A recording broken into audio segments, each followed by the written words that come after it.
കോഴിക്കോട് നഗരത്തിൽ നിന്ന് മുഹമ്മദ് ഷംസീർ വിവരങ്ങൾ പങ്കുവയ്ക്കാൻ ചേരുന്നുണ്ട്. ഷംസീർ, അനുഭവത്തിന്റെ വെളിച്ചത്തിൽ പറയുകയാണ്, കോഴിക്കോട്ടെ ഒരു സ്വകാര്യ ബസ്സിൽ കയറുക എന്നുള്ളത് നമ്മൾ ജീവിതത്തിലെടുക്കുന്ന റിസ്കുകളിൽ ഒന്നാണ്. അങ്ങനെ തന്നെ പറയേണ്ടി വരും. കാരണം എനിക്ക് തന്നെ അനുഭവമുണ്ട്. എന്തുകൊണ്ടാണ് ഈ ബസ്സുകളെ നിയന്ത്രിക്കാൻ അധികൃതർക്ക് കഴിയാത്തത്? കാരണം ഇത് ഒന്നോ രണ്ടോ സംഭവമല്ല, ദിവസേന ഇത്തരം നിരന്തരമായ സംഭവങ്ങൾ നമ്മൾ കാണുന്നു. അതുമാത്രമല്ല, കാൽനട യാത്രക്കാർക്ക് പോലും വഴിയിലൂടെ സഞ്ചരിക്കാൻ കഴിയാത്ത വിധത്തിൽ പ്രശ്നങ്ങളുണ്ട്. അപ്പോൾ ഈ മത്സരയോട്ടമാണോ ഈ മരണപ്പാച്ചിലേക്ക് എത്തിക്കുന്നത്?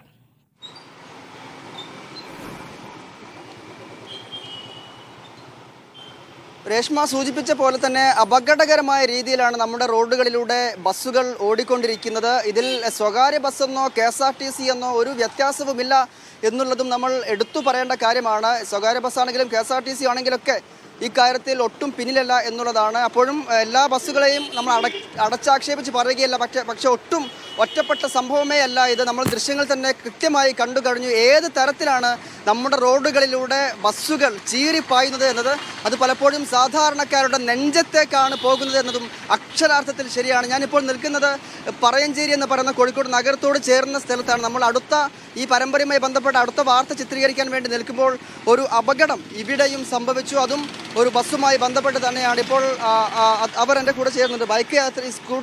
സ്കൂട്ടറിൽ സഞ്ചരിച്ചു കൊണ്ടിരുന്ന 2 പേരായിരുന്നു, ഒരു ഭാര്യയും ഭർത്താവാണ് അല്ലേ? ഇവർക്ക് ഉണ്ടായ ഒരു അനുഭവം ഇവർ തന്നെ പറയും. എന്താണ് നിങ്ങൾക്ക് സംഭവിച്ചത്?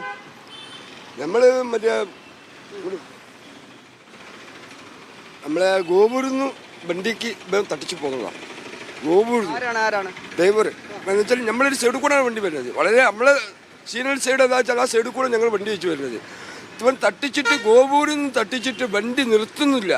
ഒരു കോലത്തിൽ നിന്നിട്ട് മുന്നിൽ പോണ വണ്ടിക്കാരോട് പറയാം വണ്ടി ഒന്ന് ബ്ലോക്ക് ചെയ്യുമെന്ന് ചോദിച്ചിട്ട് പോലും ഓനിക്ക് പോലും നിർത്താൻ ഇവരെ കിട്ടുന്നില്ല. അമ്മാതിരി പോക്കാണ് ഇവർ പോകുന്നത്. പെണ്ണുങ്ങളെ സോളറിൻ്റെ ഇവിടെ തട്ടിയിട്ട് ഞാൻ വിചാരിച്ച് വണ്ടീൻ്റെ ഉള്ളിലേക്ക് പോയിന്ന്. അത്രയും പതുക്കെ വന്നതിനെ കൊണ്ടാണ് നമ്മളെ ഫാമിലി വരുന്നതല്ലേ. അപ്പോൾ അതുകൊണ്ട് വളരെ പതുക്കെ വണ്ടി വെച്ച് വന്നത്.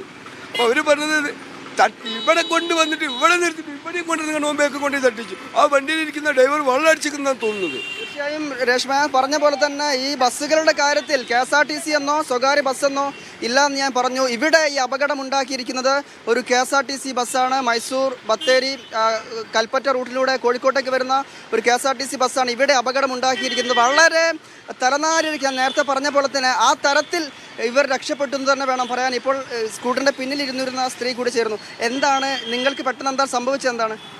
എൻ്റെ ബാക്കിൽ വന്നിട്ട് വണ്ടി ഇടിച്ചപ്പോൾ ആരാ വന്ന് തട്ടിയ പോലെ എനിക്ക് തോന്നിയത്.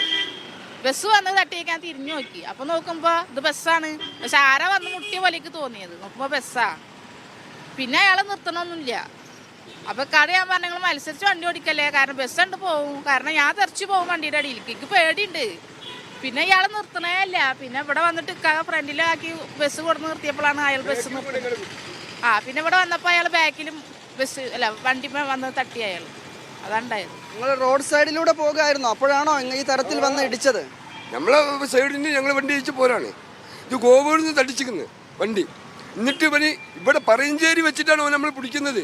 അത്രയും സ്പീഡിൽ വേറെ വണ്ടിക്കാർക്ക് വരെ അവനെ പിടിക്കാൻ പറ്റുന്നില്ല. അത്രയും സ്പീഡിലാണ് വണ്ടി വെച്ച് വരുന്നത്.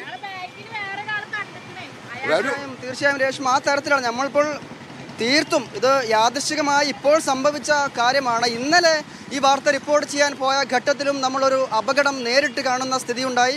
മറ്റൊരു ബസ്സിനെ മറികടക്കുന്നതിനിടയിൽ എതിരെ സ്വാഭാവികമായും വാഹനങ്ങൾ വരും. കട്ട് ചെയ്തതിനിടയിൽ ഓവർടേക്ക് ചെയ്യുന്ന ബസ് തമ്മിൽ ഉരസുന്ന കാഴ്ച കണ്ടു. അവിടെയും തലനാരിഴയ്ക്ക് തന്നെയാണ് വലിയ അപകടം ഒഴിവാക്കുന്നത്. ഈ തരത്തിൽ നമ്മുടെ പൊതുവെ വീതി കുറഞ്ഞ റോഡാണ് നമ്മുടെ കേരളത്തിൽ ഉള്ളത്. ആ റോഡിലൂടെയാണ് ഈ വിധം അപകടകരമായ രീതിയിൽ വാഹനങ്ങൾ, ബസ്സുകൾ പോയിക്കൊണ്ടിരിക്കുന്നത്. വേഗപരിധി ഓരോ റോഡിലും വ്യക്തമായി തന്നെ മോട്ടോർ വാഹന വകുപ്പ് നിശ്ചയിച്ച് നൽകിയിട്ടുണ്ട്. അത് സിറ്റി പരിധിയിലാണെങ്കിൽ 50 കിലോമീറ്ററും സിറ്റിക്ക് പുറത്ത് 70 കിലോമീറ്ററുമായി നിശ്ചയിച്ചിട്ടുണ്ട്. അതിൽ തന്നെ സ്കൂളുകളും മറ്റു സ്ഥലങ്ങളിലുമൊക്കെ വേറെ തന്നെ വേഗപരിധി അതും നിശ്ചയിച്ചിട്ടുണ്ട്.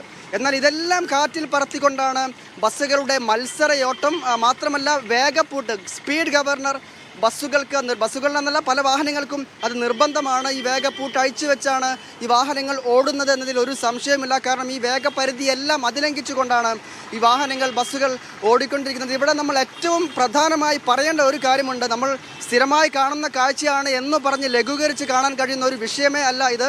കാരണം കേരളത്തിൽ ഒരു ദിവസം മാത്രം 10 പേരെങ്കിലും വാഹനാപകടങ്ങളിൽ മരിക്കുന്നുണ്ട് എന്നുള്ളത് ഒരു യാഥാർത്ഥ്യമാണ്. ഒരു വർഷം 3600-ലേറെ പേർ, അത് കഴിഞ്ഞ വർഷത്തെ കണക്കാണ്, ഏറ്റവും പുതിയ കണക്കനുസരിച്ച് 3600-ലേറെ പേർ ഒരു വർഷം മരിക്കുന്നു എന്ന് പറയുമ്പോൾ ഒരു മാസം അത് 300-ലേറെ വരും. ഒരു ദിവസം 10 പേരെങ്കിലും നമ്മുടെ കേരളത്തിൽ പലയിടത്തായി റോഡ് അപകടങ്ങളിൽ മരിക്കുന്നുണ്ട്. അപ്പോൾ റോഡിലെ ഈ മരണക്കളി അവസാനിപ്പിച്ചേ പറ്റൂ എന്നുള്ളതാണ്. മോട്ടോർ വാഹന വകുപ്പൊക്കെ പല ഘട്ടങ്ങളിൽ വാർത്ത വരുമ്പോഴും മറ്റും വലിയ പരിശോധനകൾ പ്രഖ്യാപിക്കാറുണ്ട്, പരിശോധന നടത്തും, നടപടി സ്വീകരിക്കും, ഇങ്ങനെ കയറൂരി വിടില്ല എന്ന് പറയാറുണ്ട്. പക്ഷേ അതൊന്നും പ്രവൃത്തി പദത്തിൽ ഉണ്ടാകുന്നില്ല എന്നുള്ളത് വളരെ ഗൗരവ തരത്തിൽ കാണേണ്ട കാര്യമാണ്. കാരണം മനുഷ്യന്റെ ജീവനാണ് ഏറ്റവും പ്രധാനം. ശരി, മുഹമ്മദ് ഷംസീറാണ് വിവരങ്ങൾ നൽകിയത്. വളരെ ഗുരുതരമായ പ്രശ്നമാണ്. ഈ വിഷയത്തിൽ അധികാരികളുടെ നിയമ സംവിധാനങ്ങളുടെ ശ്രദ്ധ ക്ഷണിക്കുകയാണ്.